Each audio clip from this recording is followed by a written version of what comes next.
The one-a-day Earl Anthony Memorial Classic is brought to you by Go RVing. Visit GoRVing.com to watch a free video. Go affordably. Go RVing. By AMF Bowling Gear. See what we've done to the look. You won't believe what it can do for your scores. By KR Strike Force, the bowling bag authority. And by the makers of Bear Aspirin. Expect wonders. So Patrick Allen, your 3 seed, has moved on by 3 pins to take on your 2 seed Pete Weber. Our semifinal match on deck right now at the one-a-day Earl Anthony Memorial Classic. Rob Stone, Randy Peterson, glad you're with us this Sunday afternoon here on ESPN2. PA, the Hoss, making his first televised appearance of the season. Had a strong start, lost it, and gained it back in the nick of time to win by 3 pins over Tommy Jones.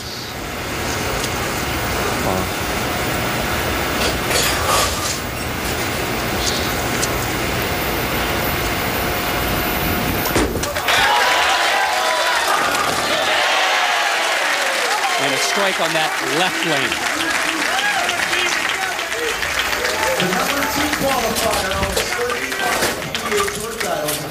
8 majors, good for 3rd and 2nd on the all-time list. From St. Ann, Missouri, PBA Hall of Famer Pete Weber.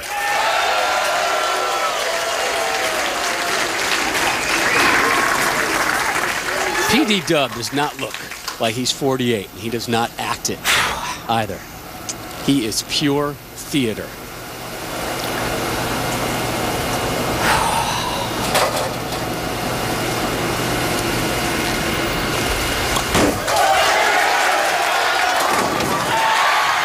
Pretty stuff.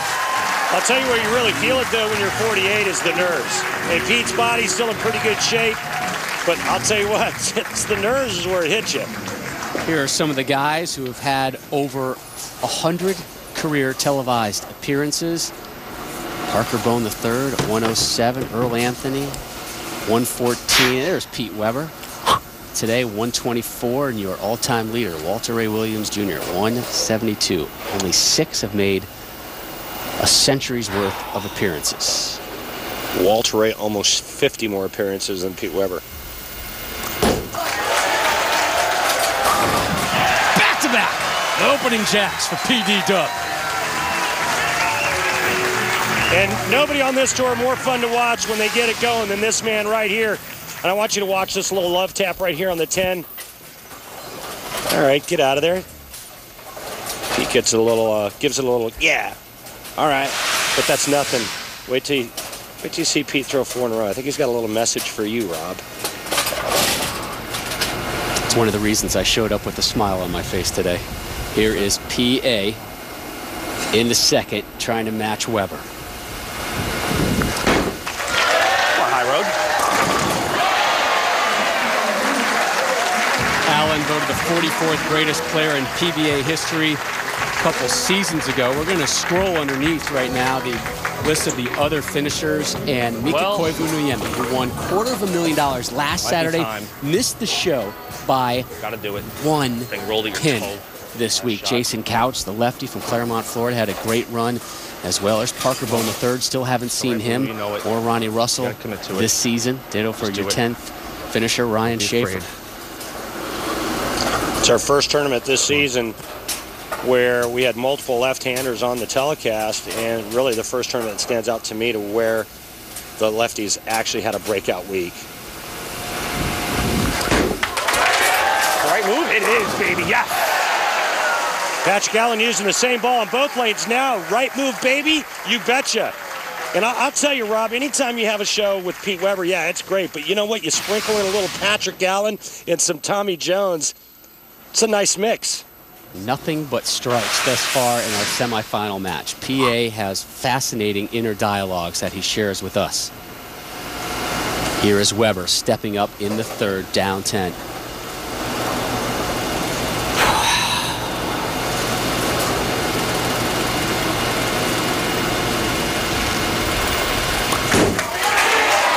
Come on! Leadoff triple for the St. Louis Cardinal fan. Take a look at what PD Dub is throwing at the pins today. Pete Weber going with the Marvel, the hookingest bowling ball for him in the locker room. And he told us, well, you know, I've been working real hard with Brother Rich back home, working on my posture, trying to stand tall and get rid of that early tilt. See, Pete Weber's worn a golf glove on that right hand forever. Protect those fingers. The full stretched fingertip grip of Pete Weber. Come on.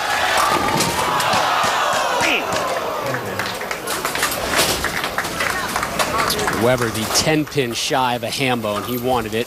He's not the only one in this house who wanted it. I want you to take a look at the finish of Pete Weber right here. Very uncharacteristic of Pete to come up and out of it. Looks like he slipped a little bit there on that shot. He really liked it, though, off his hand. And only to look at it.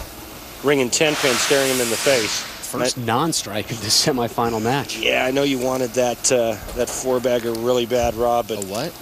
The four-bagger, the 4 in a row, the quad. I know you wanted that really bad, but you're going to have to wait, sir.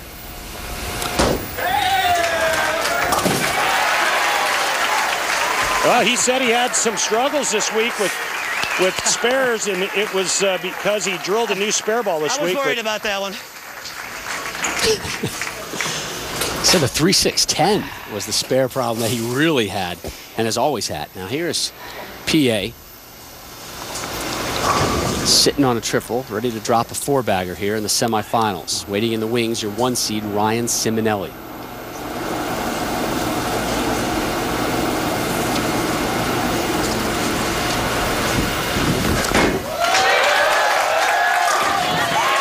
Hambone!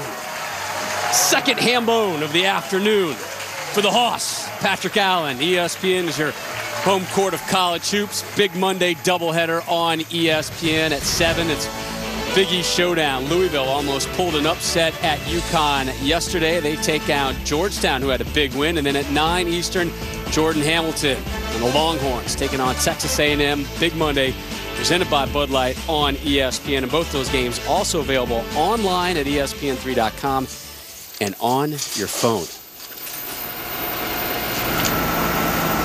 Allen to begin the 5th. He has been perfect thus far.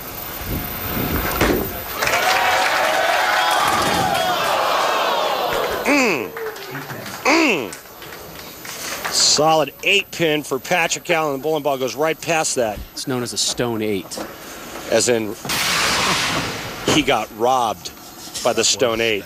Now, somebody gave me a sign today here that said, can you please start saying stone 8? I don't get many opportunities, so there it is. That certainly was one of them. And I was going to say, Patrick Allen's been navigating his way through this oil pattern very nicely today, changing bowling balls, but not only that, just making quality shots. Pocket has been his friend today. And Rob, you just don't see him throwing it all over the building. I mean, he's making great quality shots. Had a 226, dropping 6 strikes, including 4 in a row in his match 1 victory over Tommy Jones. Now he's taking on Pete Weber, who he's defeated twice in their previous TV encounters. Here's how PD Dub got here. This is his 4th top 20 finish of the season, and this is his best result of this campaign. He's been 17th twice up until now.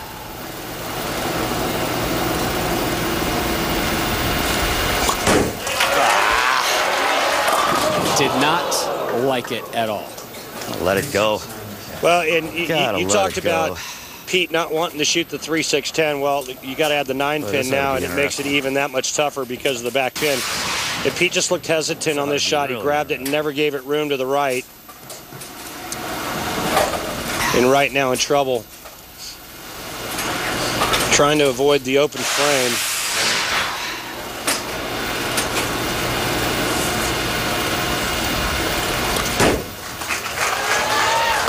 Oof. God. That's not good. Yeah, especially when his opponent started with the front 4. Weber behind the 8 ball now. And that deficit just went. Was 26 before the open frame.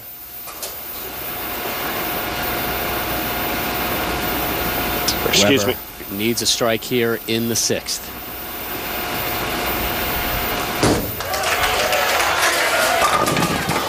And he'll get it. That close to a 7-10. He'll take the scrappy drop. And gets a little momentum back on his side. And the crowd to boot. Flexing the guns as PD Dub. Down goes the 7, down goes the 10. How much longer will the 48-year-old be out on the tour? We'll tell you when we return for the conclusion of a semifinal match with PA. Big money.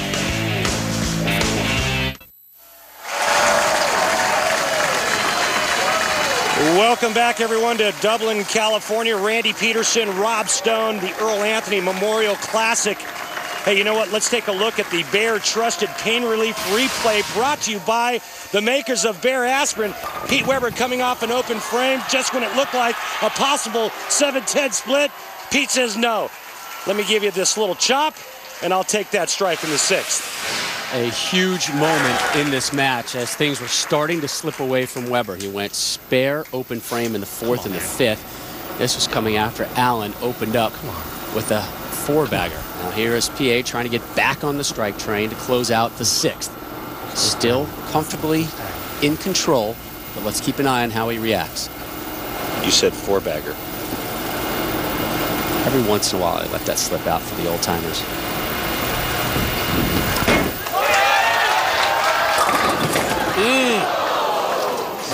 No messenger to take care of the 7. Little late pop on the back part of the lane on that shot there. That caused the ball to come in a little bit late, a little bit behind the head pin, and Patrick Allen leaves the corner. Come on. Come on. Come on. Come on, Slick.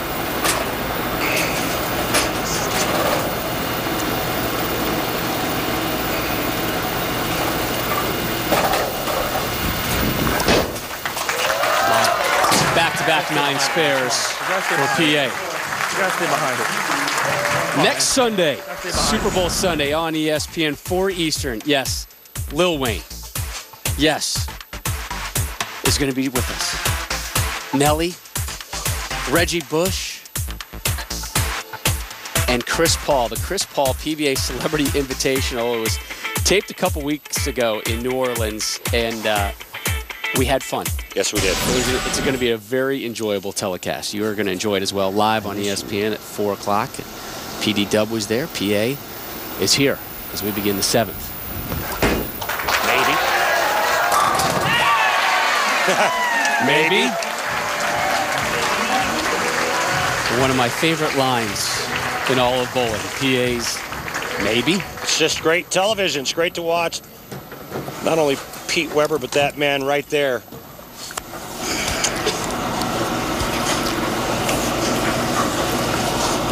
Let's see if Pete Weber can get one off his hand on this right lane and double up to cut the deficit to 15. A strike in the 7th and 8th. He'll only trail by 5.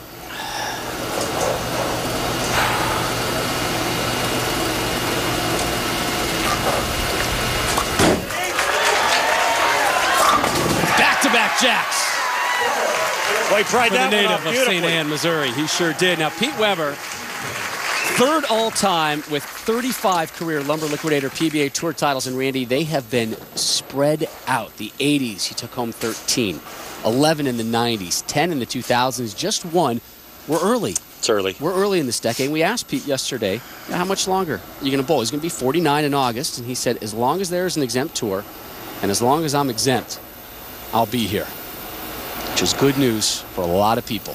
Hard to imagine this tour without Pete Weber. Hallelujah. Oh, got a hook. Got a hook. Hook. Dang it. I think I threw it that bad. Well, he puts a great touch on this just to get it back to the pocket, but because it drifts so far past that head pin, see how it comes in late behind it. He's going to leave a corner pin every time doing that, but got no love, no kick off the sidewall. Pete Weber now trailing by 16 with a spare here in the 8th frame. Patrick Allen in the driver's seat. And again, PA has not missed the pocket all afternoon. I thought that was a little better than that. So Allen steps up. He took care of Tommy Jones in match number 1, 226 to 223. Stay stagnant, man. Just like Tuesday. Just like Tuesday, man. Come on. Just like Tuesday. Come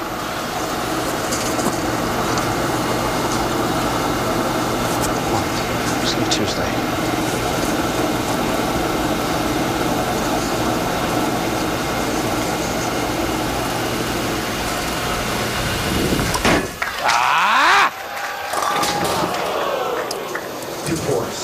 Well, it's the first time we've seen that from him today, Rob, where he throws a shot, doesn't like it, as soon as it leaves his hand, goes through the nose. He's a 2-4-7. Little grab left of target, excuse me, right of target. He's got no chance of holding line. But again, working on a strike, it's very important. If he covers a spare here, he doesn't lose pin count. If he was on a spare, obviously, he would have lost 3.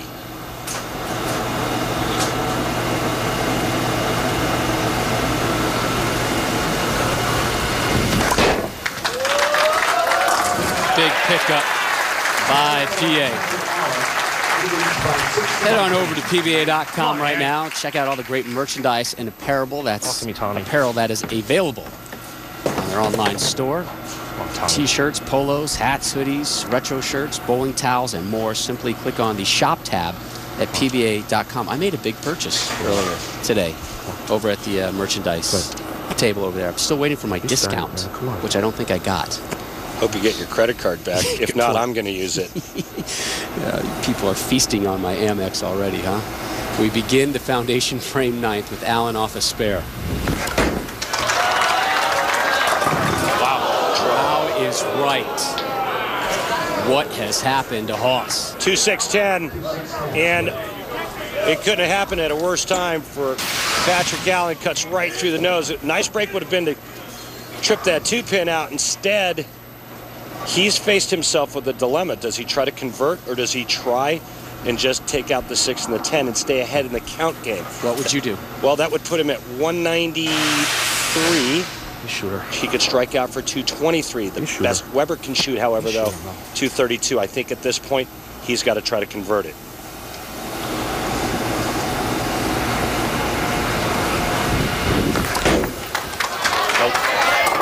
Nope. All right, well, they're tied. Excuse me, Patrick Allen still leading by 1 in the count department. However, now it's a 223. Pete Weber, man, he's in control of his own destiny. Now he can strike out 232. But it starts right here with the first strike in the 9th frame.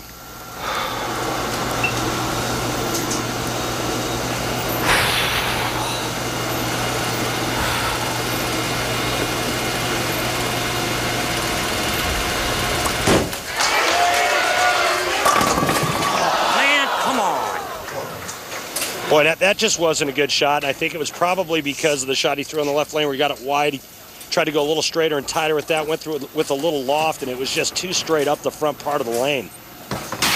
So Weber leaves the 4-pin on this shot, and this is becoming a case, Randy, here from the 8th frame on, where neither guy really wants to seize this one.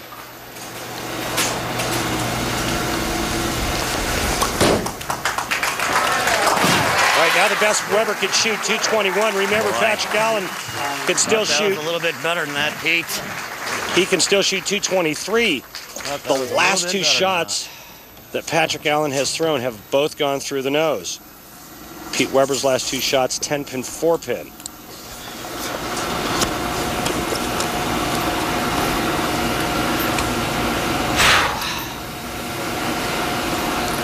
A pressure-filled 10th frame on deck right now.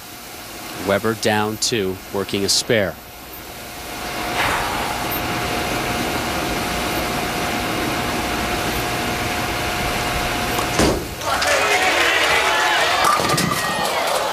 Right of target. Not the time for that. That's kind of close. Well, just a bad shot, and Pete will be the first one to tell you now. I knew I wanted to throw it right, but not quite that far. Exactly. Now he leaves himself the rail, the 1-2-4-7, and with a spare and a strike, he's only going to be able to shoot 207. That means that Patrick Allen, with any kind of mark and good count in the 10th frame, will bowl for the title.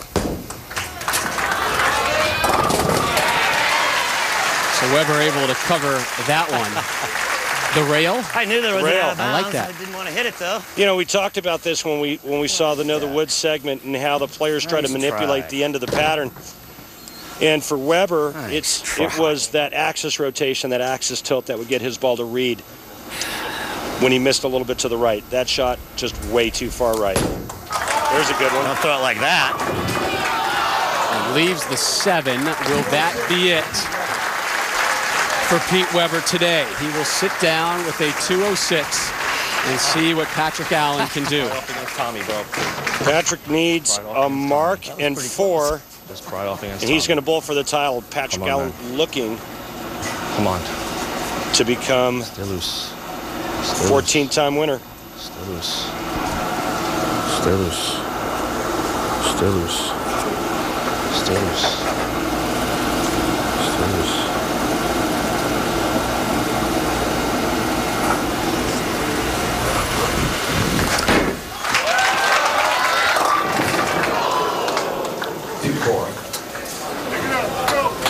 Needs to pick this one up and then get 4 pins. And real easy to chop this spare, chop the 2 off the 4. Patrick Allen's a great spare shooter right now. Again, he needs to make this and then 4 on the shot afterward. You got to stay behind it, man. Last 3 shots went through the nose, stay behind it. and that's what happens when he gets around it. You got to stay behind it. Come on. Stay behind it. Come on, stay behind it.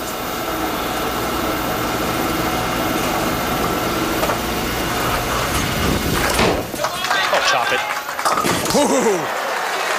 No chop, Man. but awfully close. You have no idea how close that was. I mean, he could have chopped the 2 straight back off the 4 there. Very, very fortunate. Now needs just 4 pins Gotta to hit the move one in on the front, right? to the title match. I mean, if you want a diagram of how to chop the 2 off the 4, that was it. Come on. Come on. That's how you throw it. Jesus. And the Hoss moves on. An all-lefty final on deck. But before we hit our title match, we'll reflect back on last Saturday's wild day in Las Vegas. A Hall of Fame ceremony, a 100 game, a $299 from that man, plus $250,000 put in Mika Koivuniemi's bank account. All that when we return to the PBA on ESPN.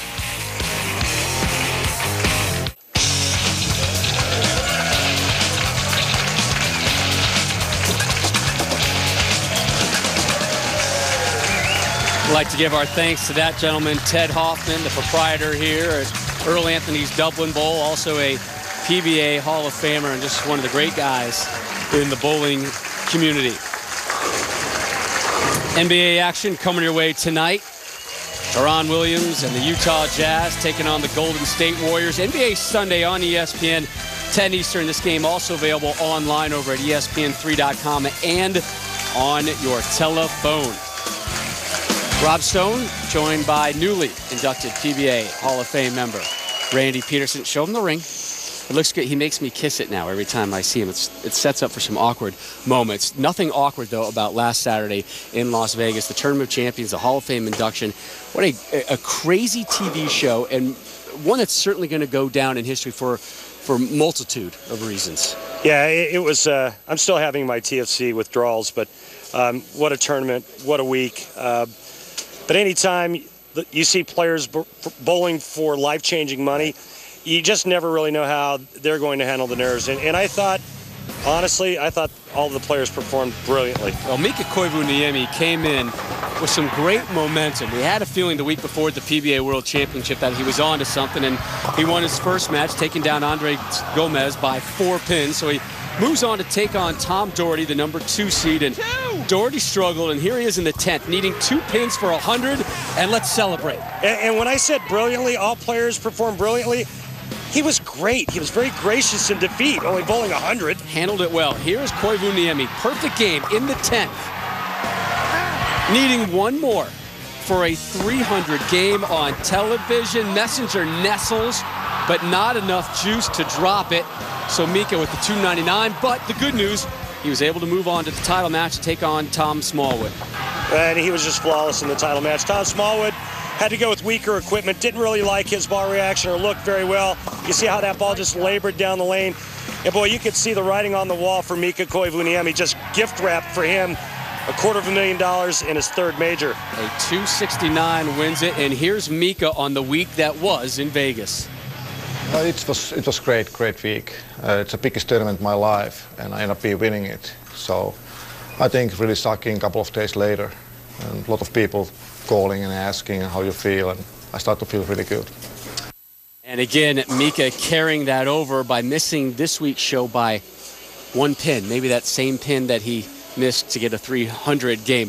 After that, as if that wasn't enough, was the PBA Hall of Fame induction where this guy was inducted. But first, Len Nicholson brought up, Dale Eagle, memorable speeches across the board.